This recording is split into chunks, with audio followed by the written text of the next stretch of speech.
Cette vidéo a été tournée avant la réception du courrier de réponse de Monsieur Chauvet, adjoint en charge du cadre de vie et des travaux, de la transition énergétique, de la mobilité urbaine et de l'entretien du patrimoine communal. Nous vous remercions, Monsieur Chauvet, pour la réponse favorable accordée à la demande de Madame Braic, responsable de la pharmacie des Érables, dans l'attribution de places de stationnement supplémentaires pour les personnes à mobilité réduite. Cette vidéo relate l'état d'esprit de Madame Braic avant réception de ce courrier, ce qui vient atténuer son sentiment de manque de considération de la part de la municipalité. Monsieur Chauvet, merci pour votre réponse et votre attachement aux valeurs de la République dans cette volonté d'égalité en droit pour tous. Bonjour, Sullivan Jous, conseiller municipal de la ville de Sevran. Je veille au respect de la dignité humaine et au respect de l'égalité devant la loi. Je vais vous laisser le soin de vous présenter, s'il vous plaît. Bonjour, je m'appelle Malika Braic, je suis pharmacien titulaire de la pharmacie des Érables depuis 1994 et je travaille dans le quartier des Érables depuis 1992. La pharmacie des Érables a été transférée il y a 5 ans au niveau de l'avenue Ronsard afin d'avoir un meilleur espace de vente pour permettre aux gens d'avoir un lieu plus agréable parce que l'autre pharmacie était petite, donc nous pouvons accueillir les gens de façon plus agréable et nous aussi, nos conditions de travail sont plus agréables. Enchanté. Alors c'est vrai que vous êtes un acteur économique du quartier, alors Mons-le-Pont-Blanc, parce qu'avant c'était plutôt côté Pont-Blanc, maintenant plutôt Mons-le. Il en reste très peu maintenant au sein du quartier. Vous êtes l'un des seuls survivants et c'est quelque chose de très important et nécessaire, la pharmacie qui nous tient tous à cœur ici. Alors je sais que vous rencontrez une petite problématique, enfin une petite, c'est on va dire un euphémisme, une problématique concernant, on va dire, l'accessibilité pour les personnes à mobilité réduite. Je vais vous laisser nous l'exposer et savoir un petit peu comment vous vivez les choses au quotidien. Alors oui, effectivement, ici, comme vous pouvez le constater, il y a une grande place, mais pour les personnes à mobilité réduite qui se déplacent en voiture, parce que justement, elles ont une mobilité réduite, donc pour pouvoir se garer, il faut qu'elles se garent de l'autre côté de la place. Et généralement, la place, il y a une place handicapée et généralement elle est prise par les personnes du quartier, ce qui fait qu'ils renoncent à venir parce qu'ils ont énormément de difficultés à venir jusqu'à la pharmacie. C'est difficile de traverser toute cette place alors que devant la pharmacie, nous avons la possibilité d'avoir 1 ou 2 places de parking pour ces personnes à mobilité réduite. Alors c'est vrai que nous sommes sur un grand parvis.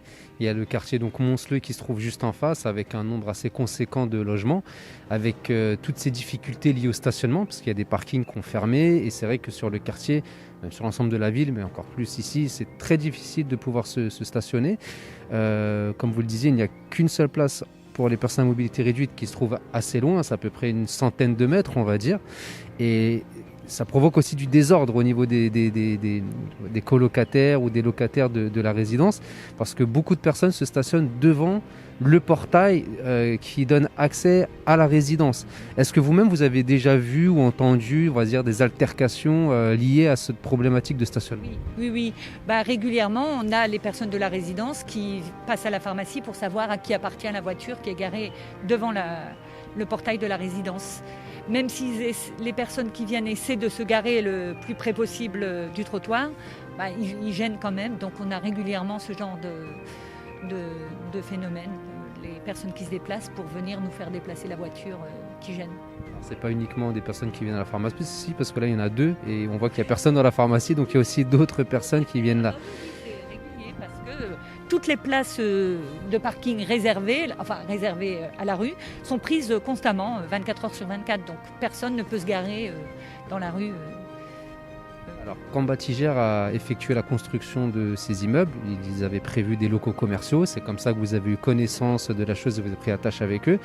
On voit qu'aucune place de parking n'a été prévue à cet effet. Alors, ils ne savaient pas forcément à l'époque quel genre de commerce allait s'installer, d'accord ?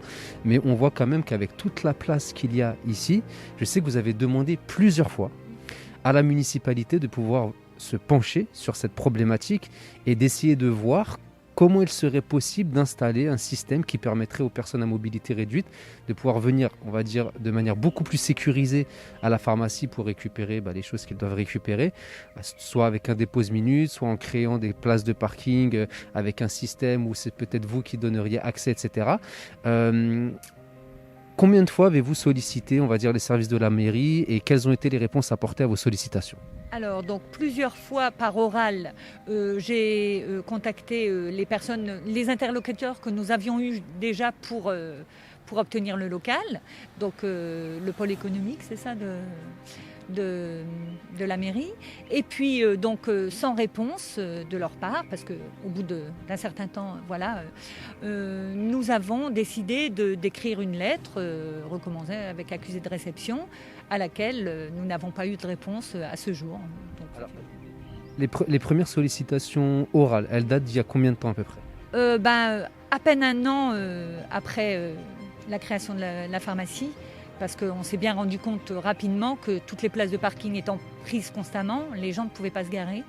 Donc, je dirais une fois ou deux par an, j'ai contacté les personnes qui auraient pu apporter une solution, qui m'ont dit oui, on va faire quelque chose. Et puis, j'attends toujours. Et là, c'est pour ça qu'en début d'année, là, vers le mois de mars, nous avons décidé d'écrire une lettre, parce que les écrits restent, alors que les paroles s'envolent. Donc pas de réponse à ce courrier. Pas de réponse, ça fait 2 mois. Donc, pas de... Elle a été reçue? Elle a été reçue, oui, puisqu'elle était avec accusée de réception. Elle a été reçue, 3 jours après son envoi, mais pour l'instant... Okay. Comment vous expliqueriez, pas comment vous expliquez, mais vous expliqueriez, on va dire, ce manque de considération? On pourrait appeler ça, pour ma part, je parle pour ma part, je considère ça comme un manque de considération à votre endroit, vous qui êtes quand même, comme je disais tout à l'heure, un acteur économique assez important sur le quartier, qui recevez énormément de monde, ne serait-ce qu'une réponse en vous disant c'est possible, c'est pas possible, mais comment vous expliqueriez ça? Écoutez, je pense que nous devons être transparents. En tout cas, on ne nous entend pas, on ne nous voit pas. On n'est jamais venu nous voir. De toute façon, même lors de l'ouverture de la pharmacie, jamais personne, hormis la dame qui s'était occupée des locaux, personne n'est venu nous voir. Donc je pense qu'on ne nous entend pas, on ne sait même pas, peut-être qu'on existe, je ne sais pas. D'accord. Est-ce que vous envisagez peut-être de faire d'autres actions ou peut-être une autre sollicitation d'une manière différente? Après, oui, si j'avais un petit peu de temps de libre, peut-être que je pourrais me déplacer à la mairie. Mais hélas, je travaille 6 jours sur 7 du lundi au samedi. Voilà, et je dois toujours être présente à la pharmacie. Donc, je ne peux pas me déplacer à la mairie. Donc, je n'ai pas trop de solutions pour l'instant. Nous, ce qu'on peut faire, c'est qu'à un moment donné, on peut se déplacer nous-mêmes en votre nom, si vous le souhaitez. C'est une proposition que nous vous faisons pour pouvoir porter cette revendication auprès des autorités administratives de la mairie, pour essayer de faire en sorte que vous puissiez au moins avoir une réponse à votre courrier et de voir comment il serait envisageable d'apporter une solution à cette problématique, parce que c'est une véritable problématique sur le quartier aujourd'hui qui vous concerne directement. Et si vous faites ça aujourd'hui, ce n'est même pas forcément pour vous, parce que les clients viennent quand même, mais c'est vraiment pour la population en elle-même. Bien sûr. Il nous arrive même parfois, quand les sacs sont trop lourds, d'aller les porter jusqu'à la voiture des personnes qui sont garées à 100 mètres d'ici. On va leur porter leurs médicaments, parce qu'ils ne peuvent pas les porter jusqu'à leur voiture. Donc c'est vrai que c'est un petit peu compliqué, quoi. Ce ne serait même pas une question de confort, mais c'est une question de nécessité aujourd'hui. C'est une nécessité, effectivement. Oui, tout à fait. En tout cas, nous vous remercions pour votre témoignage. Comme je vous l'ai dit, si vous le souhaitez, nous pouvons porter aujourd'hui cette revendication, parce que ce n'est pas uniquement votre revendication, mais c'est la revendication d'un grand nombre de personnes dans le quartier. C'est comme ça aussi qu'on a pu prendre attache. C'est une personne résidant dans le quartier qui a constaté, qui a pu discuter avec vous, qui nous en a fait part et qui connaît notre attachement à cette égalité en droit et à la dignité humaine. Et là, on pense qu'à un moment donné, obliger des personnes à mobilité réduite à faire plusieurs dizaines, voire centaines de mètres pour venir récupérer leurs médicaments, c'est quand même quelque chose qui ne devrait pas avoir lieu aujourd'hui, et c'est une problématique à laquelle il faudrait pouvoir apporter une solution très, très prochainement. Donc nous n'hésiterons pas, si vous le souhaitez, à aller porter cette revendication-là auprès de la mairie et des services concernés, en espérant qu'il y ait un minimum de considération accordée à cette requête, et que dans les prochaines semaines ou dans les prochains mois, parce que ça nécessite quand même peut-être certains travaux, il y ait une issue favorable qui puisse être trouvée à cela. Je vous laisse le mot de la fin pour conclure, et je vous remercie en tout cas pour votre témoignage. Merci beaucoup en tout cas de mettre en lumière ce problème, et qui satisfera l'ensemble du quartier, je pense.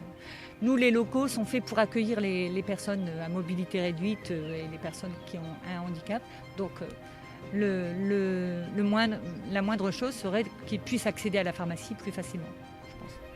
Merci beaucoup et je vous dis à très bientôt.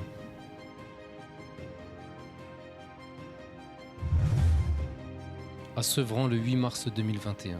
Objet. Place pour personnes à mobilité réduite pour la pharmacie du quartier Mons-le-Pont-Blanc. Monsieur le maire, voilà maintenant 5 ans que Madame Malika Braïk a installé sa pharmacie au 4 bis avenue Ronsard, après de nombreuses années passées sur la place des Érables. Cette pharmacie est la seule du quartier Mons-le-Pont-Blanc qui compte environ 5000 logements. Les clients sont donc nombreux. Il est à noter qu'elle reste le dernier commerce de ce secteur aujourd'hui considéré à l'abandon par de nombreux habitants, mais là n'est pas l'objet du présent courrier. Comme toute pharmacie, cet établissement accueille un grand nombre de personnes à mobilité réduite. Vous connaissez comme nous les problématiques liées au stationnement dans cette zone, parking souterrain condamné, place de parking extérieur en nombre insuffisant, stationnement sauvage, insuffisance de passage piéton, etc.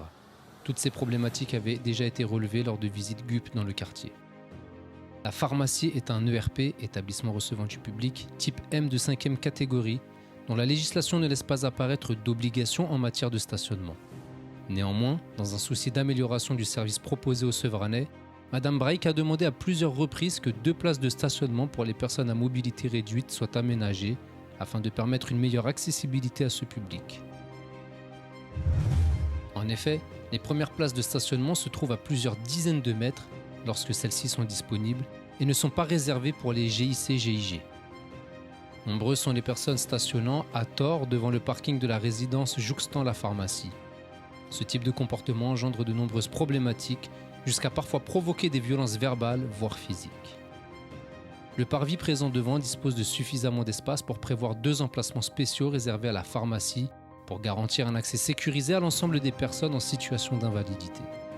Nous n'aimerions pas qu'en cas d'incident majeur ou d'accident, la responsabilité de la municipalité puisse être engagée de quelque façon que ce soit.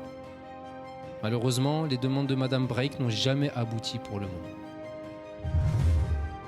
C'est pourquoi les habitants du quartier m'ont sollicité pour l'accompagner dans cette démarche, en espérant que votre sensibilité pour ce public saura cerner l'impérieuse nécessité d'un tel aménagement.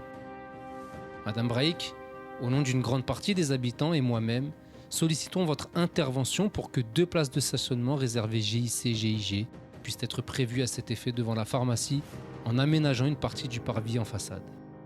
Nous restons à votre entière disposition pour toute rencontre à ce sujet. Dans l'attente, nous vous prions de recevoir, Monsieur le maire, l'expression de nos sentiments respectueux, Madame Braïk Malika, Monsieur Jous Sullivan.